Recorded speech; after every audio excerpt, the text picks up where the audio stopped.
Thanks, Andy. It's great to be at an education sector. I knew that Tom Talk and Andy Rotherham were geniuses long before they set up this organization. So I'm not surprised that it has become one of the greatest resources to education journalists that there has ever existed. And, you know, bringing us in contact with great researchers like Elena Silva and Kevin Carey and Sarah Mead, now off in her new adventure at New America Foundation. Now, this is a book for people, unlike the people in this room, people who've never heard of KIPP. It's actually a romance. There's some swashbuckling of a modern sort here. About two funny, aggressive young heroes. Their ups and downs, their tragedies and triumphs. I hope it's as fun to read as it was to write. But I am still an edgy-wonk right here next to the master edgy-wonk on our panel. And so I also included, mostly in the later chapters, after I've hopefully have the reader hooked on this story, the kind of stuff that thrills those of us who are here. Let's not call ourselves wonks. Let's call ourselves education policy enthusiasts. That's what we're doing here. It sounds less dorky.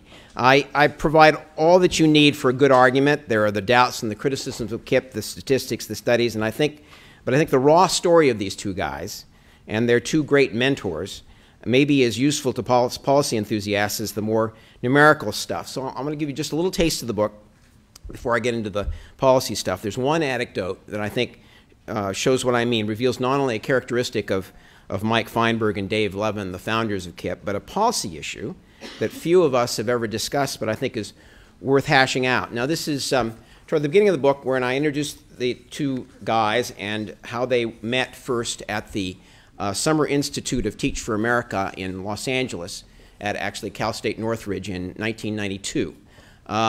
They first bonded on basketball. You know, they just loved playing basketball, and they saw each other were playing. So that's the first thing. But there was something else that brought them together.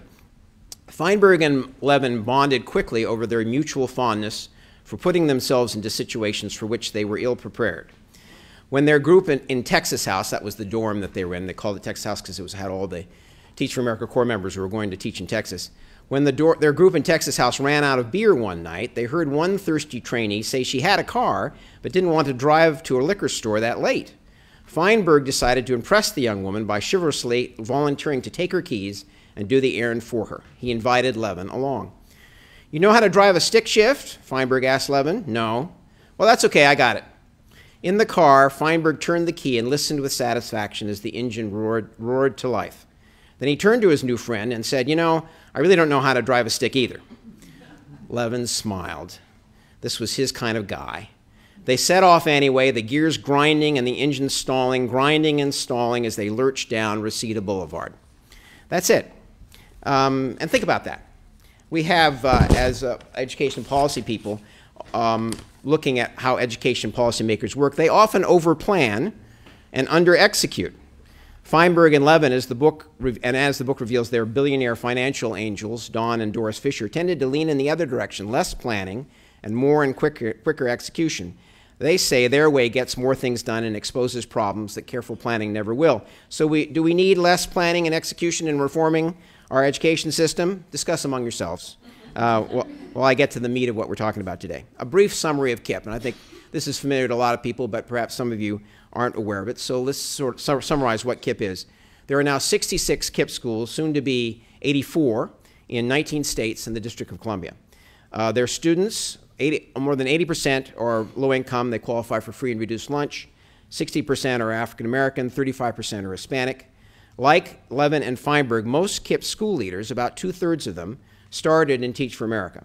And about 30% of KIPP teachers are from Teach for America. This has nothing to do with Richard's marriage to Teach for America founder Wendy Kopp. It is just that the history of these two organizations were entwined from the beginning because Levin and Feinberg started in Teach for America. KIPP schools are mostly middle schools, but there are now 7 of those 66 schools are high schools and 8 are elementary or preschools, and those numbers of those particular new kinds of KIPP schools are growing fast. The most important achievement gains we find in KIPP are the most impressive I've ever seen for any school network.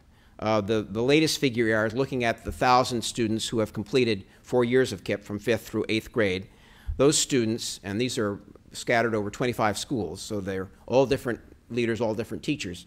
Those students have gone from the 32nd percentile in 5th grade in reading to the 60th percentile in reading, and from the 40th percentile when they begin 5th grade in math to the 82nd percentile in math. Now those are our SAT-10 scores. It's an off-the-shelf nationally normed test administered by KIPP personnel, and you can make all kinds of critiques about using that particular testing, but these gains line up very well with the gains that KIPP kids show in state tests. So I think they reflect, as much as we can tell, real progress. KIPP is focused on getting kids to college. About 700 students KIPP graduates have now graduated from high school and thus have an opportunity to go to college. And of those, 84% have started college. That's about 4 times the usual rate for inner city and rural kids who are black or Hispanic. Feinberg and Levin started on the road to inventing KIPP out of just desperation. They were ashamed that they were so awful as elementary school teachers in Houston. On their way to Houston from Los Angeles, they thought they were God's gift to education. By the time they passed the Mojave Desert, they had concocted a plan that was going to solve all of our education problems in America. They really thought they had this nailed. The minute they got into the classroom, they realized they were just hopeless, and they didn't know how to handle that. They were very proud Ivy Leaguers, and they thought that this was something to be ashamed of. So they looked for ways that they could at least survive their 2 years. They started visiting parents at home because there seemed no other way to get discipline a handle on their discipline. They started urging kids to come early to their class and leave late because they needed more time to teach them. When they started their own schools, Feinberg in Houston and Levin in South Bronx, they were making all their own decisions, hiring and firing teachers based on how well they did in raising achievement. And since that worked there, they enshrined these systems in all the KIPP schools. They benefited from the advice of 2 great mentors. Harriet Ball was this natural, magical teacher like Jaime Escalante that just by good fortune happened to be teaching in the classroom across the hall from Dave his first year as a teacher.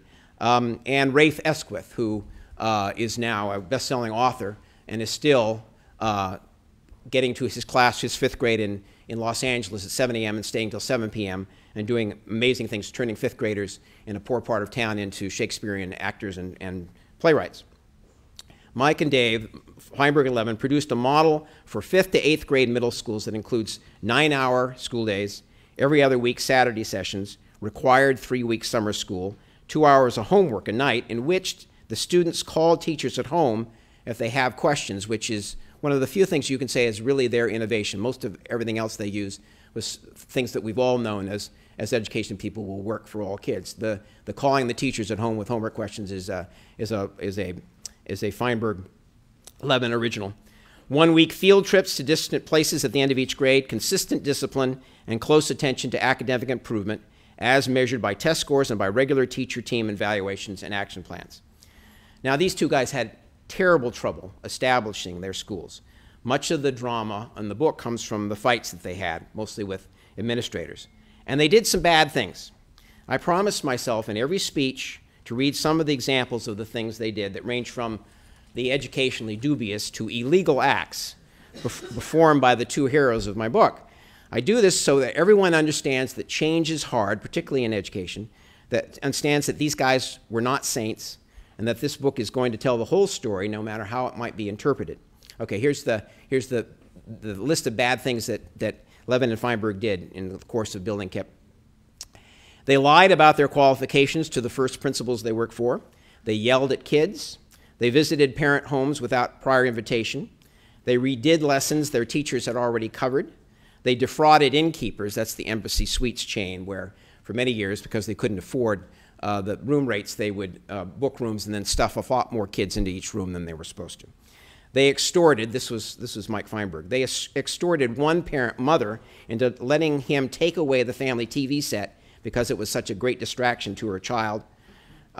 They regularly drove their top teachers down to Atlantic City. This was Dave Levin's scheme for gambling and good food on school nights, just getting back in time to get to class. They harassed administrators. They trained their students and their parents to harass administrators. They alienated some of their strongest supporters. They disobeyed direct orders. They took on far more responsibilities than they had time for. And in general, they made themselves regular annoyances to other educators older than they were and entitled to more respect than they received.